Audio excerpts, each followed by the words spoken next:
Hey everybody, this is Rustin Rose with Metalholic Magazine and Metal Nation Radio. Joining us tonight, Brian Eschbach of the Black Dahlia Murder. How you doing, man? Pretty good. It's a beautiful night here in the Detroit area.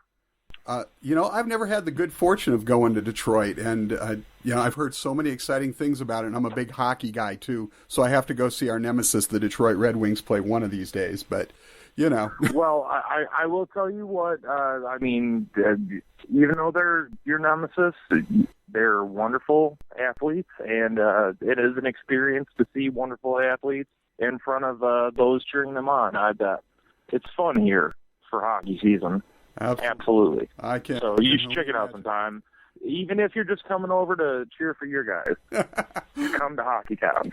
Well, first off, congratulations. The 7th album, Abysmal, out on the 18th, and it's an exciting new album. I just barely got a chance to listen to it last night for the first time. Well, I hope you enjoyed it. Oh, I hope it wasn't too grueling. Absolutely not. As a matter of fact, I was going to say I definitely hear progression on this record from Ritual and Everblack, but instead of me asking you 90 questions about the album, why don't you just tell us about Abysmal from your perspective? Okay, from my perspective, it's a thing that started, probably around, there's a couple riffs that were being thrown around. Me and Ryan were working on stuff last year, but, we really started working on the album in January, and it's, I have to say it's an absolute product of winter and solitude and cold, because that's what it was like when we were working on it. But yeah, we're really stoked on the tracks. It's nothing, curveballing for the Black Dahlia listener. We're doing our, normal sound. We just got some new songs that have identity of their own. Well, it's funny you say, you guys, this is sort of a product of winter, and there's definitely that abysmal sound, if you will, and that melancholy and whatnot, but it also has very much the imagery, and of course I guess we can put this one on Trevor, of literally hell coming to life here. He really has a knack for talking to them artists, because the cover art and the artwork for the album is, as usual, just awesome to me. Like, it's a hellscape for you to envision. Right. Dave Morph did the cover art for the album. And now, did he create this specifically for the album for you guys, or is this a piece of work he had that you guys found and said, we love this, we want this? No, this was created for the album. Him and Trevor had talked at length before we got rolling on it, what the look should be and kind of all the different things that should be incorporated in it. Well, and that gets back to sort of what I was saying. You said it was sort of a product of winter, sort of a dark, cold album, but in contrast, it's an album that seems dedicated to hell, so you've got that juxtaposition going on there between the lyrics and the feel of the music. It was definitely Dante's cold hell when I was writing it. Well, now you guys went back to Mark Lewis to produce Abysmal. You guys have sort of stuck with Mark and Jason Sukoff production-wise for a number of albums. What is it about that audio studio thing that works so well? I don't know, man. Black Dahlia and Audio Hammer, we've been doing stuff, and it's fun, because like Jason and Mark have done different things on the albums before, and on Everblack, Jason Sukoff and Brian Williams, co-mixed it. On this one, we were like, well, let's see what it's like just working with Mark on mixing it, seeing what his perspective on the sound was. Since we never, I think, for Deflorate, him and Jason had mixed it together. So it was interesting to, make it a little more band bouncing back against, one person set of years. That was cool, Mark's awesome. Like, as far as us working with Audio Hammer, those guys just get death metal. They understand how to capture it sonically and maximize it for the listener. We love working with those guys. Well, did you try anything new in the studio this time around that you hadn't really done before, either as a band or for you as a guitarist? Not really. I guess this time around we tried to, keep it more natural and raw. There's been times before where I think we tried to be a little more mechanical about how we wanted to have the sound captured. and this one's been a little more natural. And I'm really stoked with how it came out. Can't wait for people to hear it. Absolutely. And this is the second album with Alex and Max in the band. This is only the second time, if memory serves, you've done back-to-back albums with the same lineup. How did that cohesiveness impact making the record?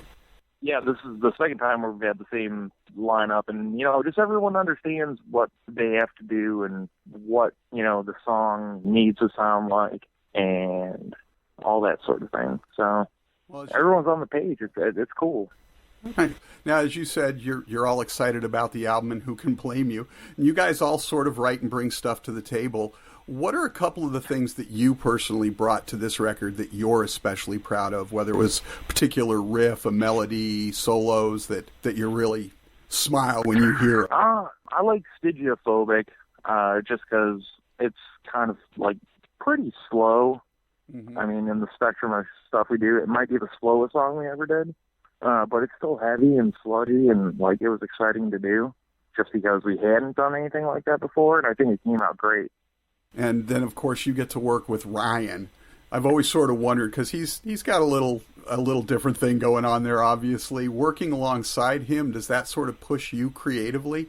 Absolutely. I mean, he has a great knowledge of music, and just our conversations sitting around talking about music, like he knows a lot about just jazz chord progressions that really people wouldn't maybe necessarily think it right off the bat, but jazz has an awesome place in metal, and there's some really magnificent movements that can happen from, like classical jazz progressions, and he definitely turned me on to that for sure.